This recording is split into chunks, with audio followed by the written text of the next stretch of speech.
Forced to work from home by your employer? Laid off or feeling depressed at home? Do you want to make money working from anywhere? We'll show you how to do it from your couch. It's time for another episode of the Work From Home Show. Coming to you from their homes in Austin, Texas and Tampa, Florida, here are your hosts, Adam and Naresh.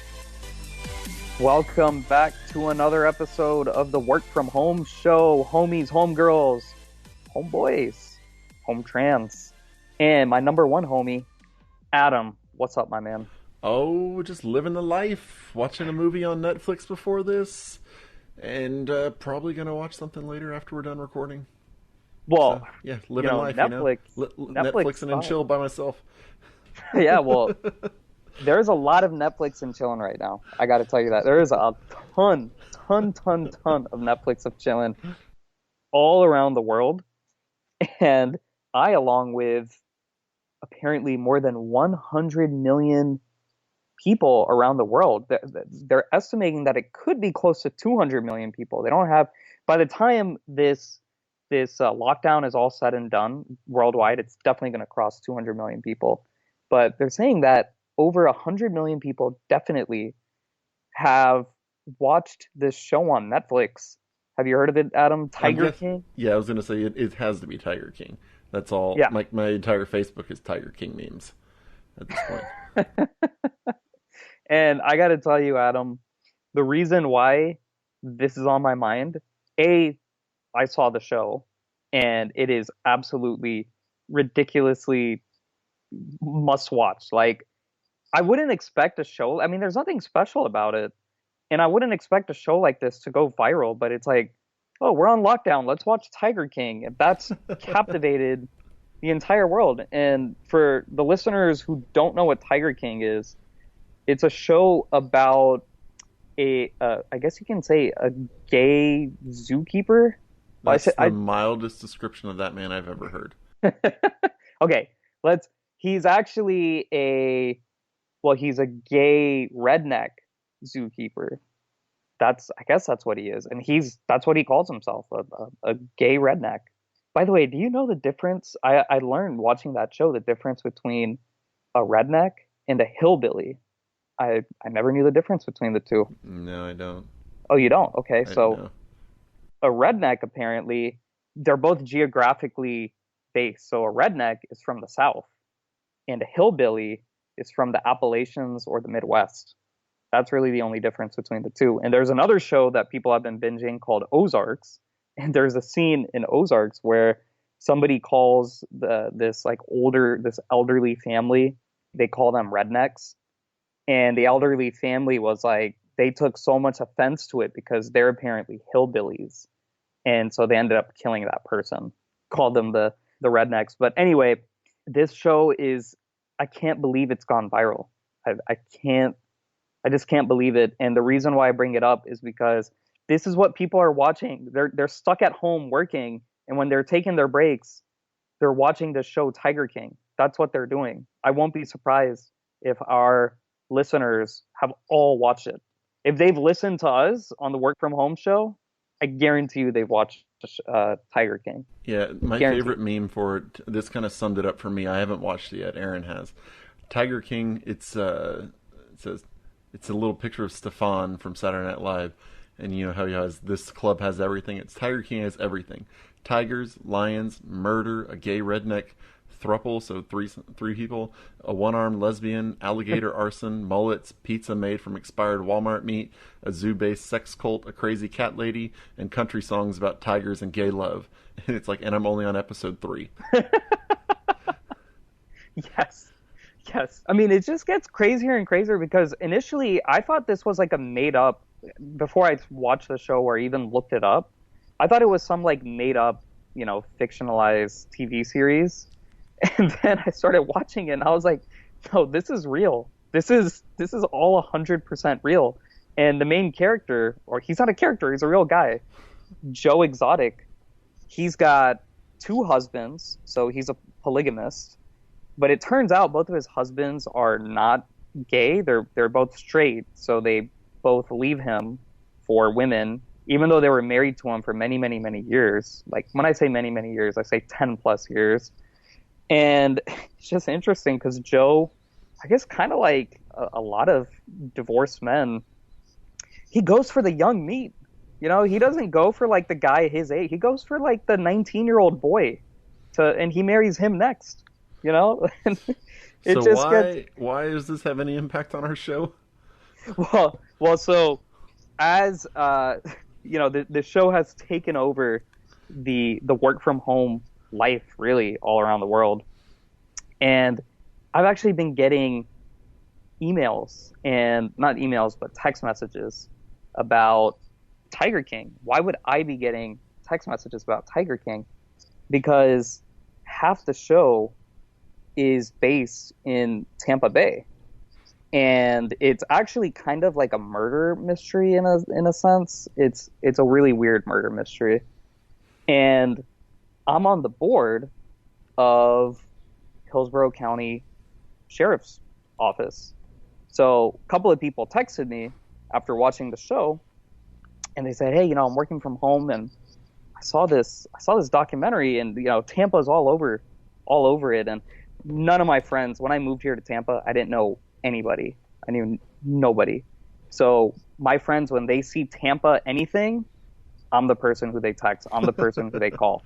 Tom Brady comes to the Tampa Bay Bucks, I start getting text messages saying congratulations, because my friends don't know anybody else who lives in. I mean, do you know anyone who lives in Tampa? No, Adam? Absolutely not. Yeah. So Tampa kind of joined the forefront because of Tiger King. This is like Tampa's claim to fame. And so I posted pictures on my like Instagram and Facebook, like pictures with the sheriff, and I went through TPD, Tampa Police Department, Citizens Academy, graduated, joined the advisory board. And so now people are asking me, they're saying, "Hey, like, do you have the inside scoop on if Carol killed her husband?" and I'm thinking, you know what? Let's ask my buddy at the police department. And so that's really what's been on my mind, because this is what's taken over the social media. People working from home. This is what they're posting. Did Carol kill her husband? That's like the big question in Tampa right now. And so our sheriff, our sheriff, he called a last minute press conference from his house because he couldn't do it he couldn't do it in the normal press area of the police station, because I guess even the police officers, a lot of them are kind of working from home when they're not patrolling the streets.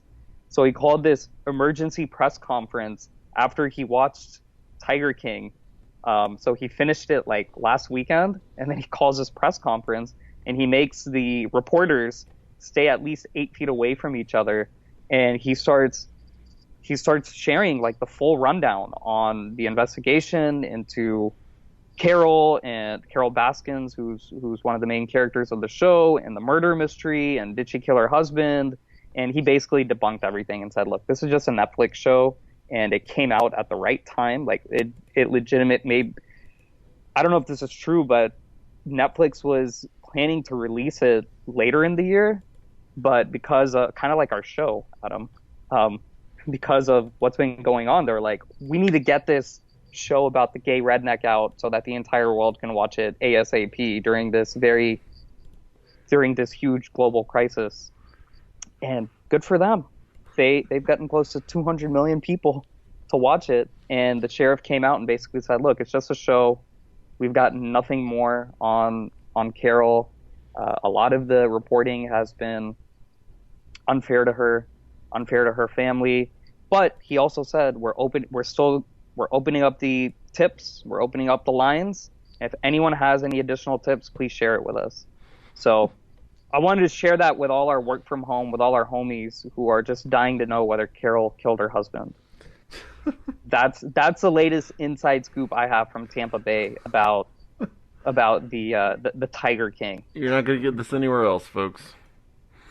Not going to get it anywhere else. So yeah, that's for you. Haven't watched the show. What has your wife said about the show? She said it's insane. And same thing basically everybody else is. Oh my gosh, I can't believe this. Well, I can believe it. It's just, the show is basically like It should just be called Florida Man. Well, he's not from Florida. Yeah, but it's essentially it's everything you think of Floridian is, like in the news, like the whole Florida Man meme. That's what this is. I'll just say he's based in Oklahoma. Right. So he's based in, I think it's like 40 miles outside of Oklahoma City. I could be mistaken, but it's like pretty much middle of nowhere. But his enemy, his arch nemesis, Carol, is right here in Tampa, and she's basically this animal rights activist, like the main one. Well, not animal rights, specifically tiger rights, lion rights, tiger, any type of wild cat. She's that type of activist, like the only one in the country, like the most popular one in the country. And so I haven't been to the wildcat sanctuary. Maybe 4 years ago, a friend of mine, he invited me to go with his son, who at the time was like 6 years old. And I lived like 10 minutes away from it. I just never went. I know about it. It's been on my bucket list, just haven't gone around to visiting. But again, all of a sudden, my friends who only visited Tampa once maybe to visit me or to come to our wedding, now they're like, hey, I want to come visit you in Tampa, and I want to go visit this cat sanctuary that's over there.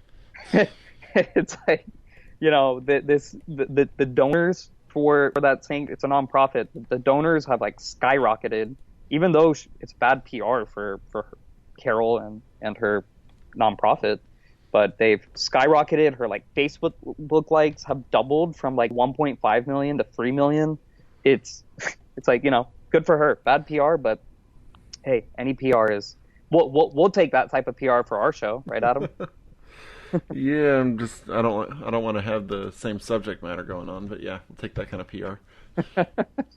Yeah, so just that's what was kind of on my mind, because all I see now is either the virus or Tiger King. That's it on social media. There is no in between. It's virus or Tiger King. Do you see anything else, Adam? I see a bunch of rugby stuff, but that's just because I'm a rugby player. Like that's just because. Yeah, that's just. I'm rugby just people saying, doing rugby things, but that's about all I see. Yeah. Okay. Well, I guess maybe rugby, but those. And if you look at Google Trends, you'll see Tiger King is up there with the virus. It's up there, and this is a global. People in like Africa are watching this show, and they're like, man, these Americans, they're some strange people, and they tell their friends about it, and their friends start watching it. So it's really caught on around the world. It's like on bootleg, and man, good for Netflix. If you own Netflix stock, congratulations.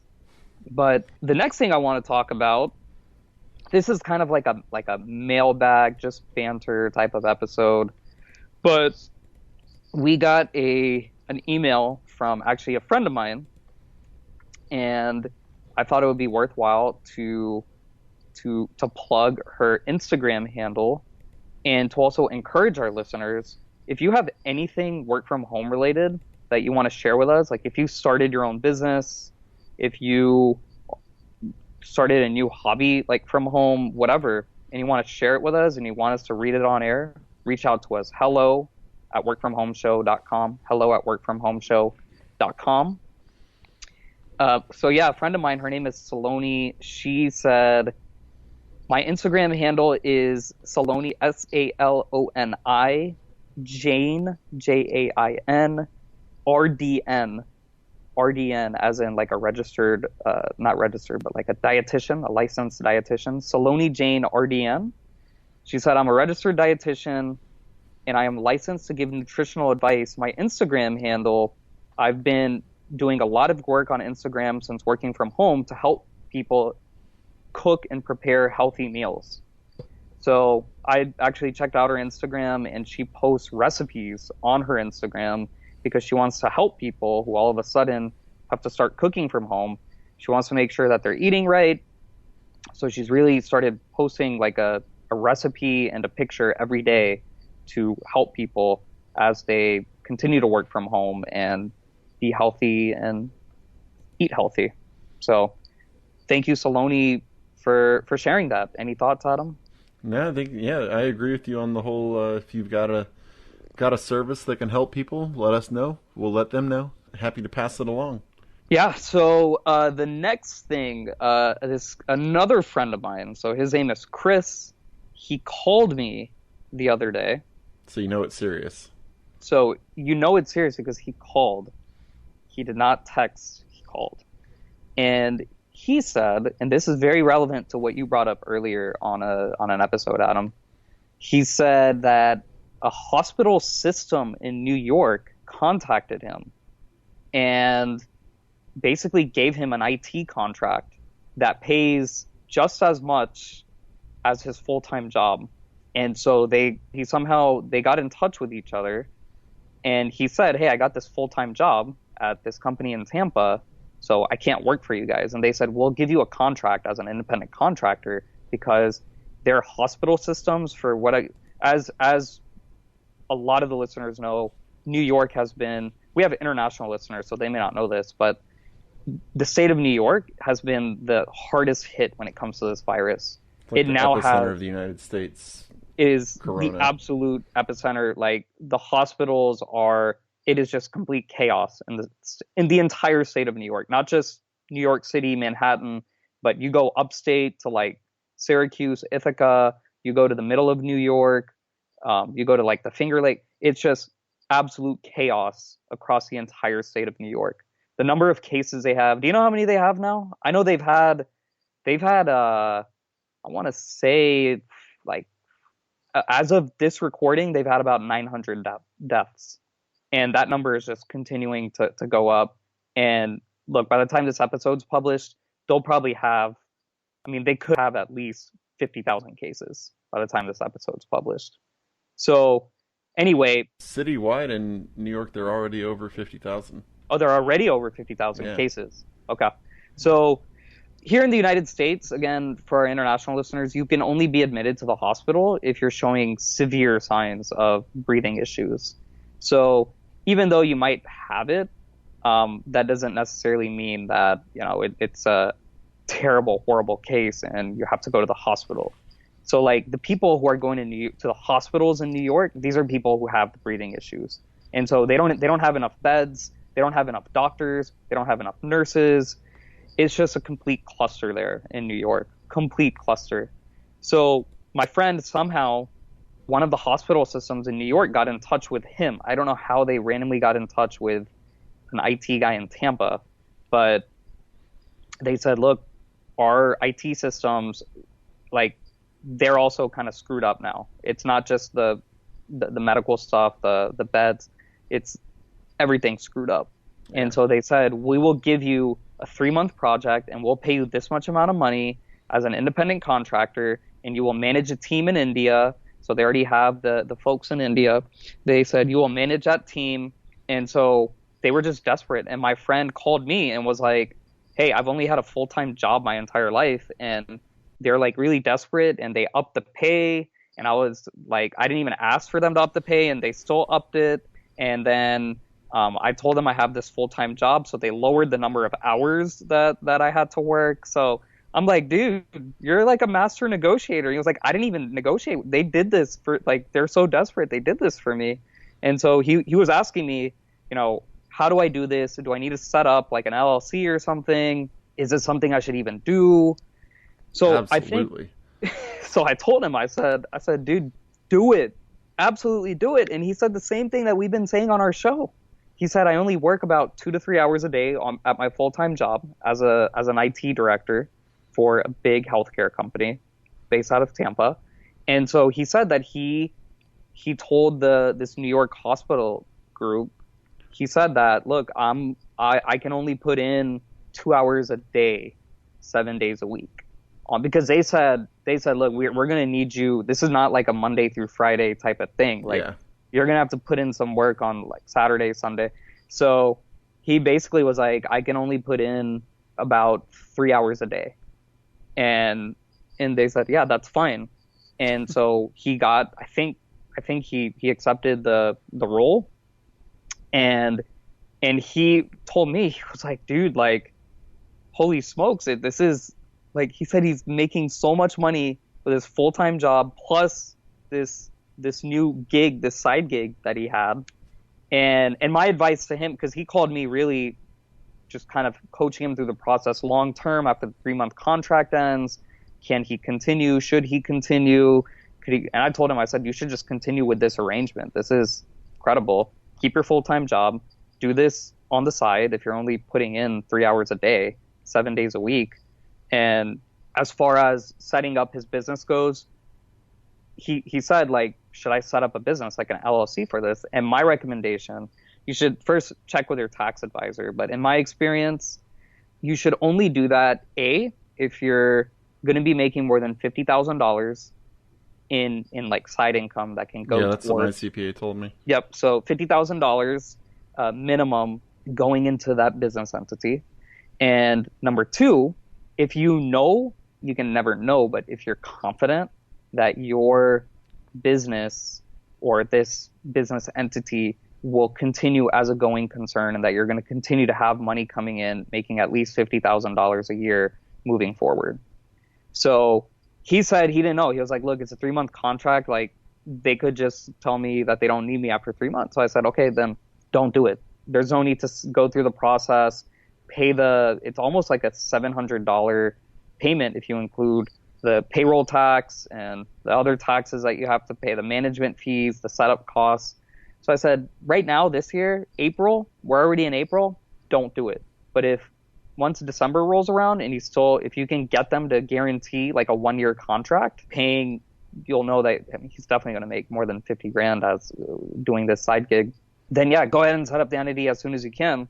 And then that way for the year 2021, you'll have that business entity to work on behalf. That's good advice.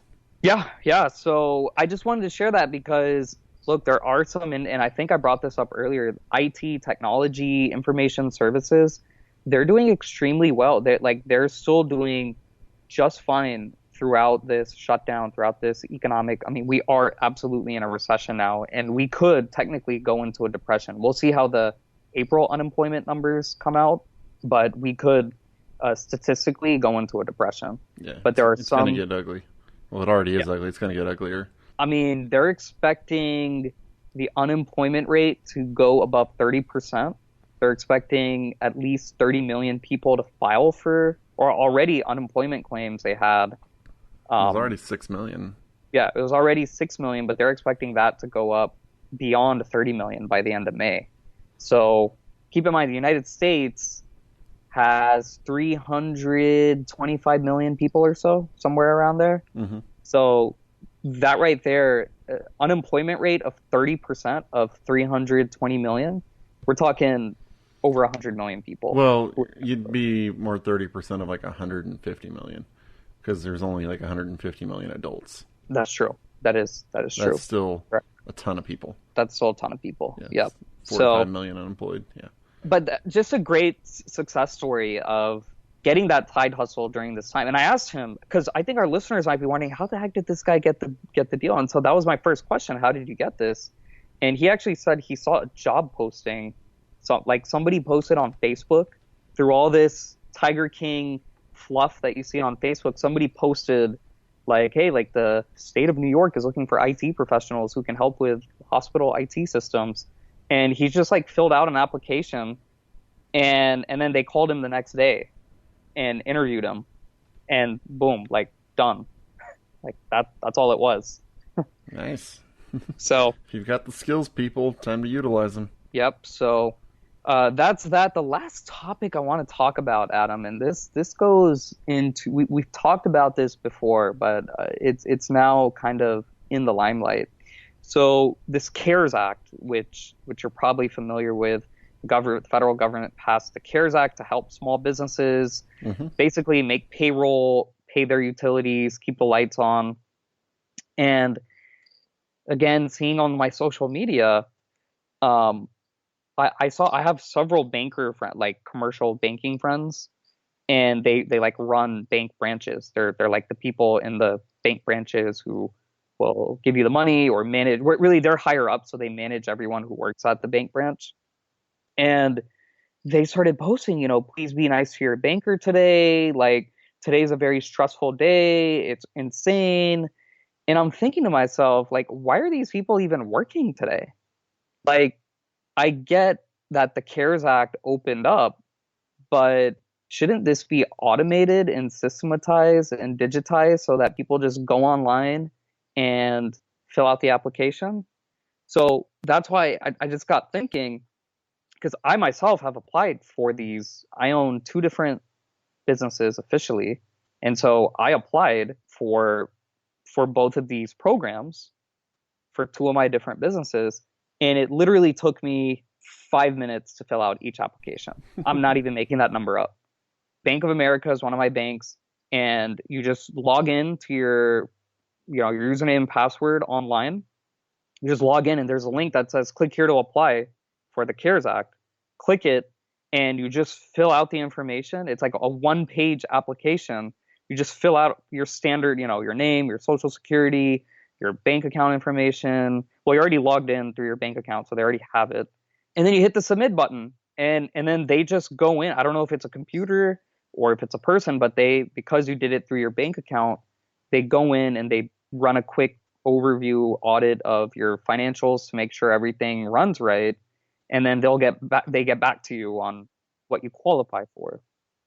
So it was super easy to fill out the application for Bank of America. And then the other program that I applied for was through the SBA. Same thing. You just go to the SBA website. They have a link. You click it, fill out the form. It took like 5 minutes. And same thing. They're going to run like a check, look at my tax return, whatever it is. And then, 3 days later, they get back to you on what you qualify for. But I see all these posts on my Facebook from these bankers saying, crazy day at the office, lines going out the bank. And I'm thinking, A, this can't be healthy, but B, why the heck are you doing this? Bank of America automated it.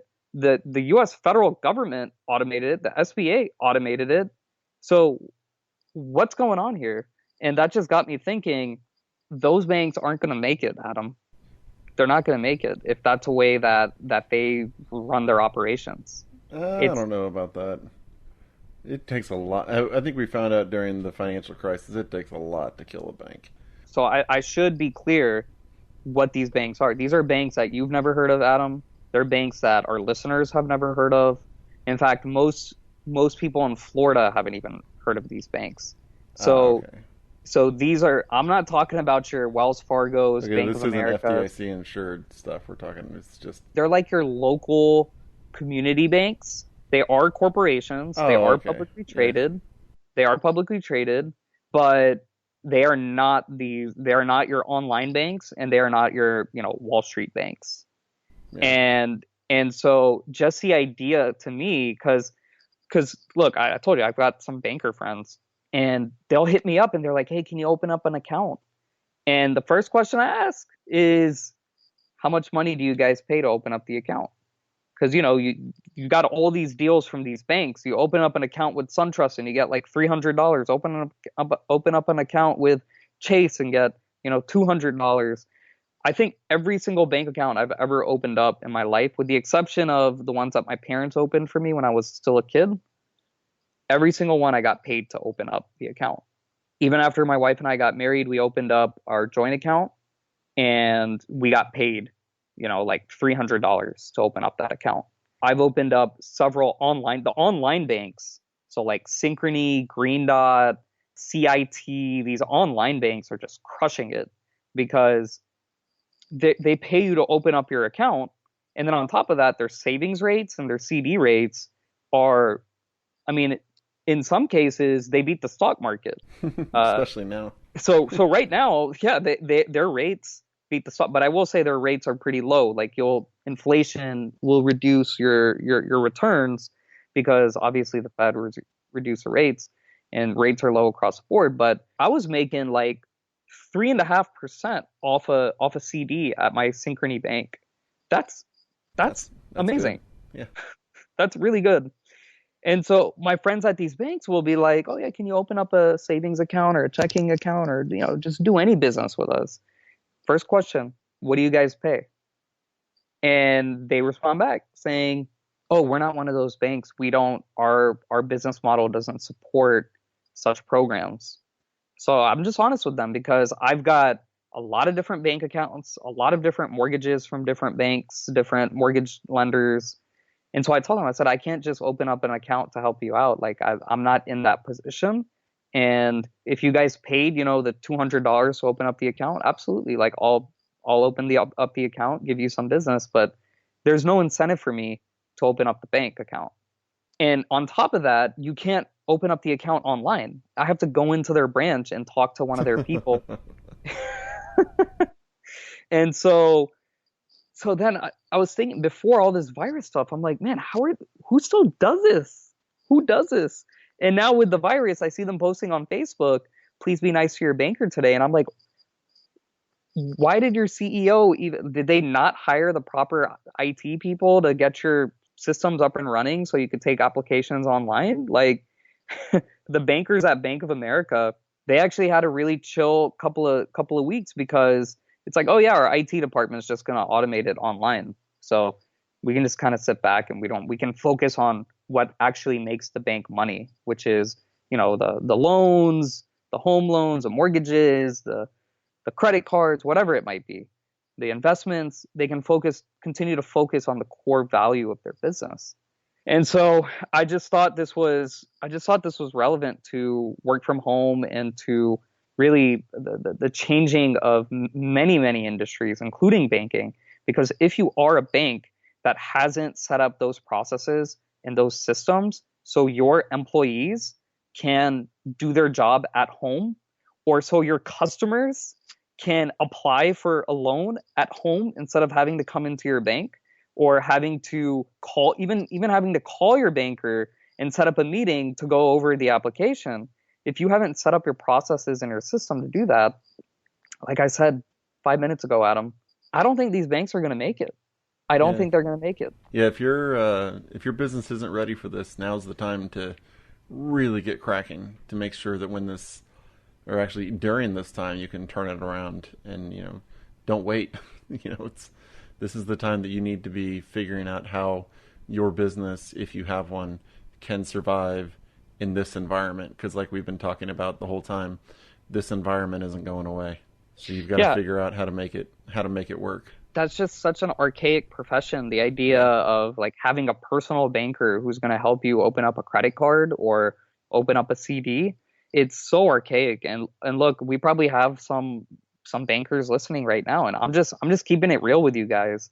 Like, if you work at one of these banks, it's going to be very difficult for your bank to survive, because I'm your target customer. And if I'm going to the guy who's online, who's giving me the lower interest rates on my mortgage, because I don't have to go all the way to Utah to meet with him to get the loan, well, at the end of the day, it's all about the numbers. Yeah. I want the bank that's going to give me the free money when I open up an account. I want the bank that's going to give me high cashback percentages, 5% cashback, special promos like that. I want the bank that's going to offer me a very high savings account rate, or CD rate.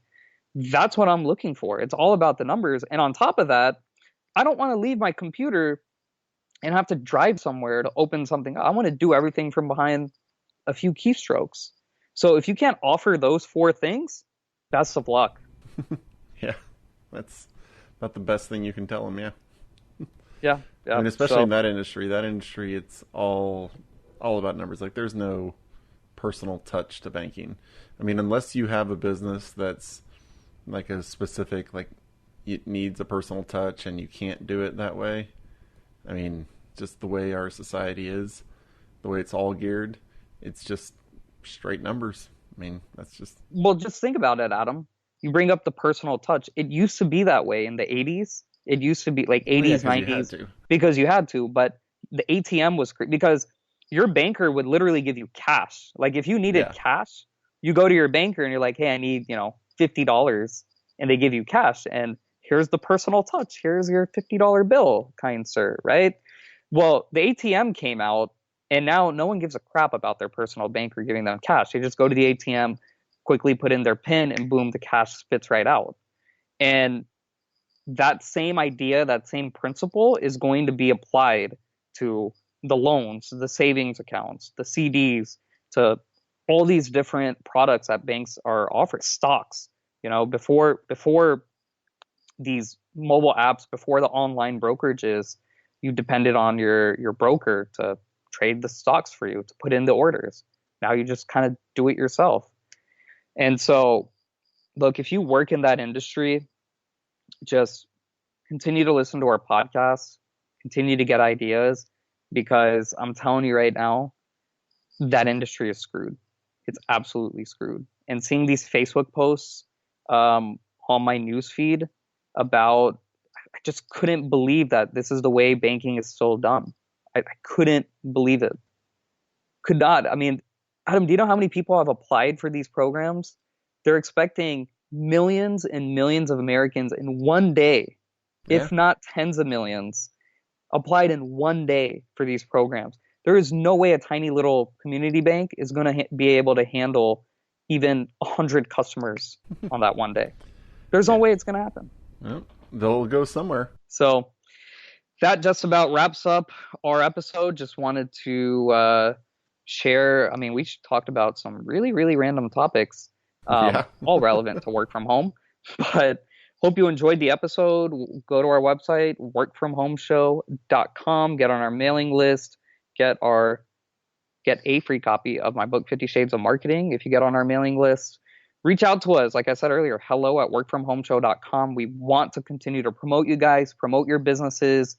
If you have any comments about Adam, about me, you don't like Adam, you want to bring the heat like our Native American chief, feel free. hello@workfromhomeshow.com. And until next time, keep on working from home.